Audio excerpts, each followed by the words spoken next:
Hey, 10th grade honors, Mr. Ermer here. It's September 15th. It's Tuesday. Uh, and here's your daily journal entry for attendance. What is the dumbest way you've ever been injured? Can't wait to hear your responses.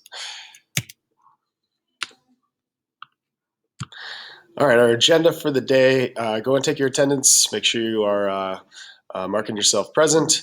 We have a new vocabulary word. Don't forget that there is a Quizlet available to you in the current folder right at the top.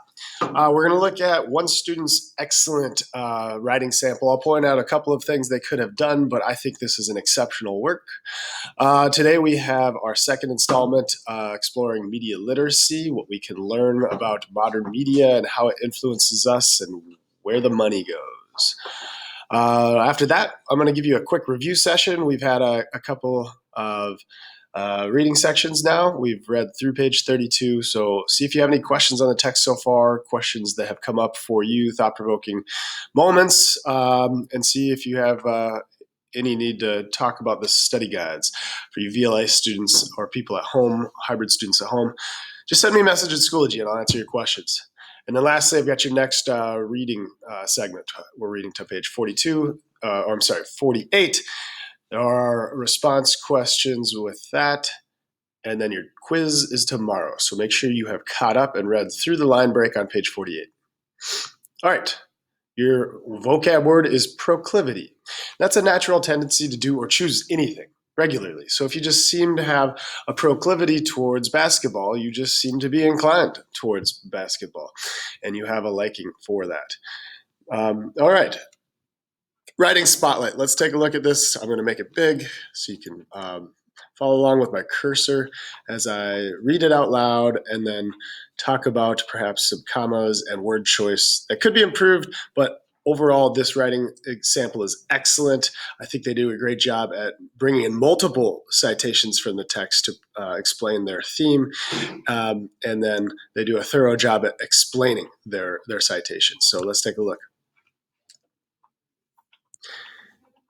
In the short story The Pedestrian by Ray Bradbury, a major theme is that technology molds a future with a lack of individuality and freedom. While Leonard Mead takes the same walk he walks every night, he wallows in his thoughts. As he passes each house, he thinks about the same repeated environment. Each house is an exact replica of the houses he passes each and every night. With people watching the mindless shows and sports channels, he thinks to himself, everything went on in the tomb-like houses at night now, he thought. The tombs, ill-lit by television light, where the people sat like the dead, the gray or multicolored lights touching their faces, but never really touching them. Bradbury 3, great citation here. This quote calls out and evaluates the society norm. I might have said societal. There is no individuality, just the same homes and the same neighborhoods and the same fixation to television. This really emphasizes the stale life that is reality. The influence of technology on freedom is also emphasized when Leonard gets stopped by a cop car. The cop car doesn't need a human to interact with others, and it's just electric.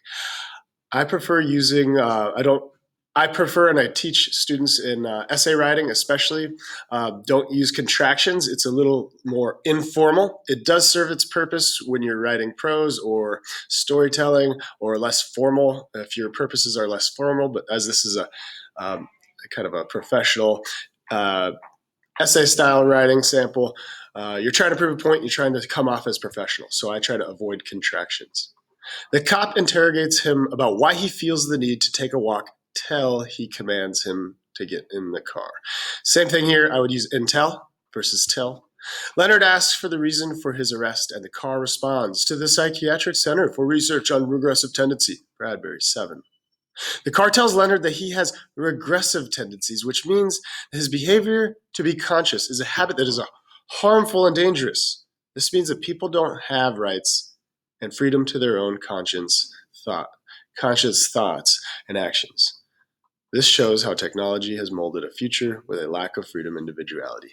So it wraps it up with a bold statement how this has thoroughly explained their point using evidence. Terrific job, whoever you are, I know. But that's a great writing sample. We can all make improvements, but that is a Phenomenal job.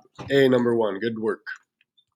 All right, now you're going to go into our current coursework for September 15th, Tuesday. We have a 9-minute video crash course, Media Lit number 5. This one is going to, I forgot the S here. This video explores how media is made and therefore is influenced by economics and profit. So if you follow the money, you follow who's producing this content, and you might find that those people producing content have particular purposes or an agenda. So it's important as consumers of media that we understand that media is almost always a business, and we need to be sensitive to that. And ask ourselves, what implications does this have on us as individuals? You need to become critical consumers.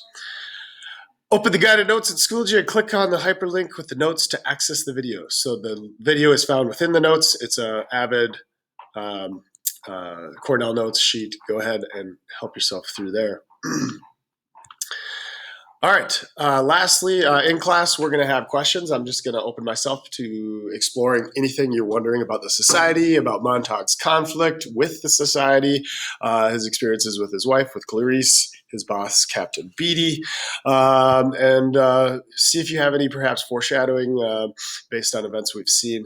If you are a VLA or hybrid student at home, just send me a message in Schoology. I'd be happy to clarify your responses before tomorrow, because tomorrow is a short quiz. So make sure you're prepared for the reading. You do have new readings, so go ahead and get to work. The study guide is split up. Oh, well, you know that now. So there's a few questions, thought-provoking questions that look at exploring the conflict in this new section. You are to read for Wednesday, pages 32 through 48, where the clear line break is. You will be quizzed on pages 3 through 48, so make sure you're caught up and get your questions asked. All right, 10th grade honors. See you later.